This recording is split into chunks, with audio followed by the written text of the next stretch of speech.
Hello there everyone, today's video we're going to take a look at salary sacrifice and the mechanics thereon. Now I think salary sacrifice is going to become a lot more prevalent and you're going to see a lot more of employers wanting to have salary sacrifice arrangements, wanting to offer them to their staff in light of the recent budget and the fact that the main tax raising event was the increase in employers' national insurance. And we've seen things in the press the last few weeks, some of the big FTSE 100 companies, it's going to put an extra, so many hundreds of millions on their wage bill because of the hike in employers' national insurance. And one of the things that they can do to get that employers' NI bill down is to offer salary sacrifice for their staff. But it is actually a win-win situation. It's not just for the benefit of the employer, the employee is better off as well. So I think we're going to see a lot more of this over the next coming years. So let's just have a little look at exactly how it works. Salary sacrifice. How are you better off, both the employer and the employee? So I'm going to work through an example here. So let's assume this individual is on 50 grand base salary, 50,000. Now, existing workplace pension scheme, the employee contributes 5% of their salary into a pension, which is 2,500, 5% of 50 grand. And you've got an employer who says we're going to put in 5,000. Now, actually, the legal requirement is 8% combined. So the employer, in this case, is being very generous anyway by putting in 10% of this guy's salary as an employer contribution. That's great. They're doing way beyond the legal minimum. So, okay, so that's the arrangement this guy's got. He's got a very generous employer already paying a decent whack into his pension.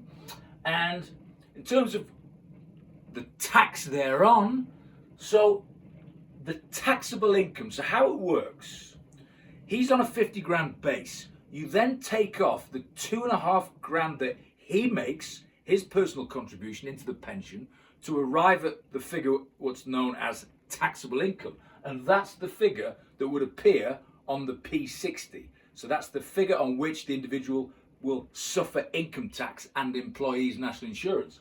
47,500. So when you look at wage slips, and often when you've got workplace pensions, you look on your P60 and there will be, on your wage slip, there will be two figures on the wage slip. Year to date, you look at it, and every month of March each year, the final pay slip, it'll have total earnings year to date and taxable earnings year to date. And one will be different to the other. The total earnings year to date for this guy will be 50 grand. The taxable earnings year to date will be 47,500. And that's the figure that will appear on the P60, the taxable earnings. 47,500, the lower amount, because his contribution to his pension has come off. So I've just said then he's going to suffer tax on 47,500. What exactly will he suffer? Well, the income tax on 47,500 is 6,986. Okay. Now, of course, he also has to pay employees' national insurance, which is just another tax, but it's labelled employees' national insurance, and that is 2,994. Now, of course, this figure here is added to his income tax, and that is the total that he suffers on his salary. So the total of that is 9,980. So his income tax, his employees' NI, 9,980, gross salary 50,000. So when we look at his take home, we say, right, he's on a gross of 50,000, but he's put 2,500 into his pension before tax.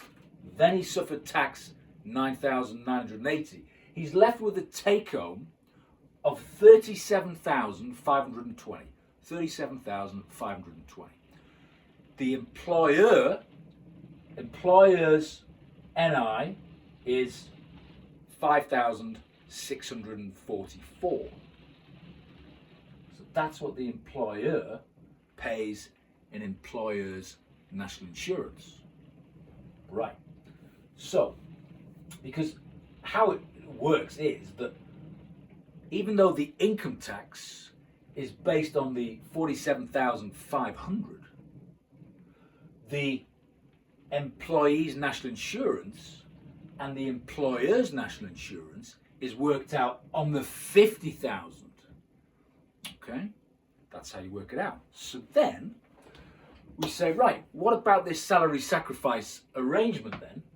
Okay, so let's assume same guy, 50,000 base salary, and the employer basically says, look, I want you to drop your base salary from 50,000 to 47,500. And okay, the member of staff says, well, what's in it for me? Well, the employer says, well, look, you were paying 2,500 into your pension, so you started out at 50, but then you knocked 2.5 off. We'll just pay you 47.5 to begin with, but we'll cover that 2,500 pension that you paid.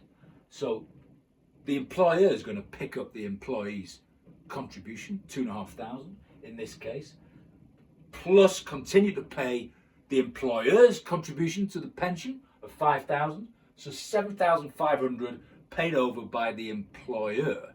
So you can see what happens here is that the same amount in total is landing in the employee's pension pot.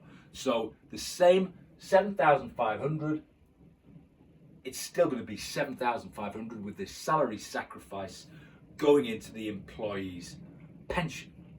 So the employee still has the same amount going into his pension pot. Okay? Now, in terms of how is he then taxed? So in the first example, remember the wage slip in March of the tax year, it would have said total earnings to date 50,000, taxable income to date 47,500. In this scenario, it'll be the same figure. It'll say total income to date 47,500, taxable income to date 47,500. So he's still going to pay income tax on the 47,500 as he did before salary sacrifice. So we know then that the income tax is 6,986. However, like I said, the employee's national insurance is worked out on what the gross salary is. But in this case, his gross salary is dropped to 47,500. So the employee's NI comes down to 2,794. So the income tax is exactly the same. It's the employee's NI that is 200 pounds less 2,994 plays 2,794, 200 less under salary sacrifice.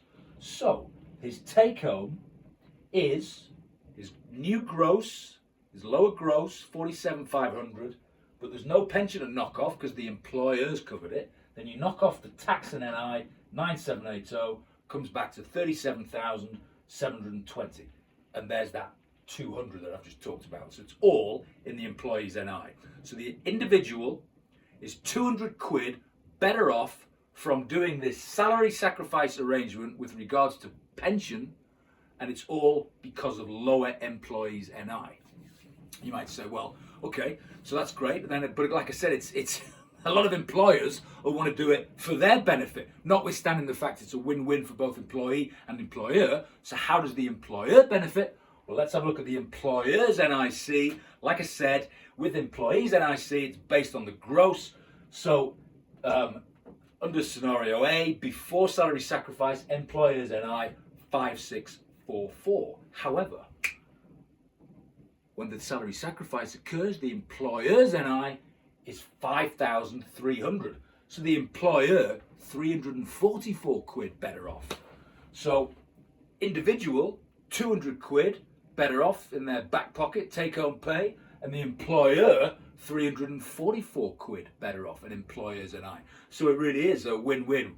We talk about win-win, we mean there's employee and employer saving on tax. In this case, specifically national insurance.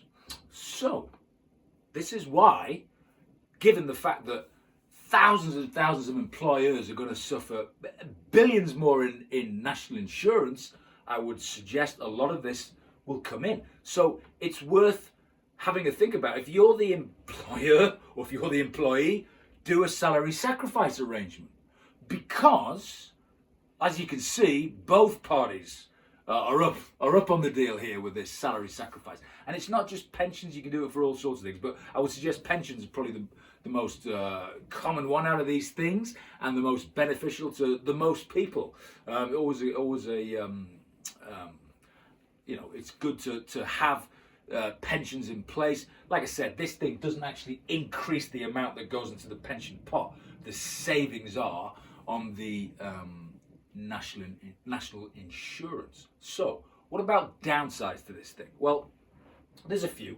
So let's say you're getting a mortgage, and your mortgage, you go and speak to your broker and they say, look, it's all about, a multiple of your salary in terms of what you can afford. You get a mortgage based on X times your salary. Well, of course, your salary technically has dropped. Remember, even though your income tax is exactly the same, your national insurance is lower, technically your salary has dropped from 50,000 to 47,500 with the salary sacrifice. So even though you are better off, you've got a lower top line gross salary. Now that could be important for things like mortgages, because when you multiply, it's a lower start point when you're looking at affordability. So like I said, even though you're better off, it's how the mortgages companies work these things on multiple of salaries. So bear that in mind. Other things, certain benefits. So other things that your employer might offer, like death in service benefits, which could be a percentage of the gross salary. Now, of course, you do a salary sacrifice, that gross drops. So again, does the benefits go down? The other benefits, other than what's going on with your pension.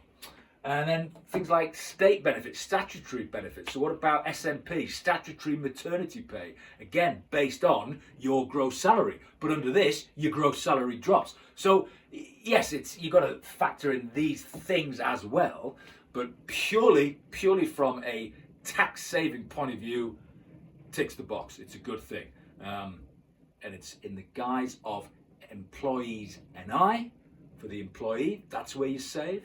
And employers NI for the employer. So just an overview there on the whole mechanics of salary sacrifice, what it means, how it works.